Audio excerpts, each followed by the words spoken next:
Now, I suppose it's the last thing you'd want to find when opening a bag of chips. Instead of deep-fried potato, one customer from a takeaway in Brighton found a cockroach.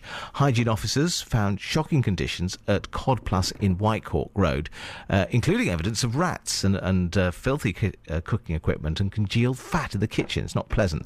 The owner, Assis Javed, was taken to court, found guilty of 3 charges and fined £1,000 in order to pay £1,500 in costs.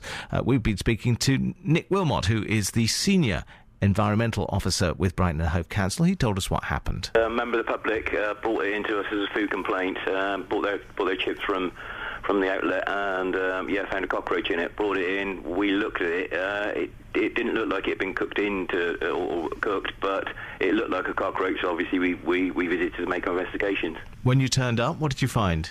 The officer went there and found obvious signs of rat activity, droppings on the floor in the food preparation rooms, also poor levels of hygiene underneath the deep fat fryers and on various surfaces. Well, let's talk to our go-to man when it comes to things like cockroaches and the likes. Paul Bates is from Clean Kill Pest Control in Seaford. Morning, Paul. Morning, Neil. Right, cockroaches. I never knew there were... You're going to tell me there are 2 sorts of cockroaches, are there? In fact, there's many more than just 2 sorts. Virtually every inhabited country of the world has got cockroaches, many different kinds of species. In the UK, we've only really got what we call the Oriental and the German cockroach. The Oriental is like a very big black beetle, tends to stay at basement and subfloor levels, but the steam fly, the German cockroach, has got sticky pads on its feet, can climb everywhere. Right. When you find them in kitchens, you could get either sort, could you? Yeah, it tends to be the steam fly, the German cockroach. Really, the cockroaches are the perfect evolutionary insect. They're virtually unchanged for millions of years. They can convert anything of animal or vegetable origin into food. You find them in hairdressers eating off cut human hair. Wow. Most insects go through the full metamorphosis, the egg, larva, pupa, adult.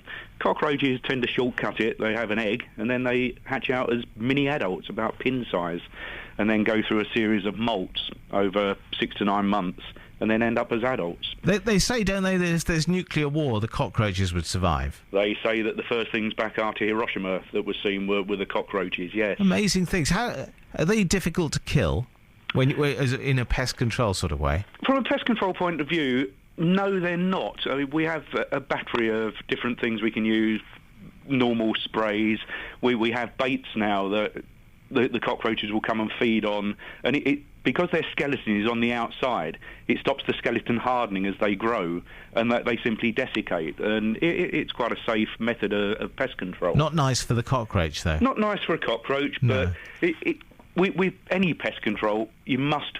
It's the customer and the pest controller have to work together to get on top of the problem. So if you leave food, so you can't just get rid of it. If you don't get rid of the food that's lying around, they'll come back. Good housekeeping is of vital importance with cockroaches, very interesting. Gosh. Do you have a soft spot for them, Paul? Do you work with them, you just think, I don't have a soft spot for the cockroaches that we deal with in the pest control world, but in our office we keep the Madagascan hissing cockroaches, which were well over 1.5 inches long, and you stroke them and they make a nice hissing noise, and we take them to schools, colleges, and give talks on pest control and hygiene. Marvellous. Every office should have a Madagascan hissing cockroach, I think. Yeah, well, we'll consider them for here. Paul, thank you.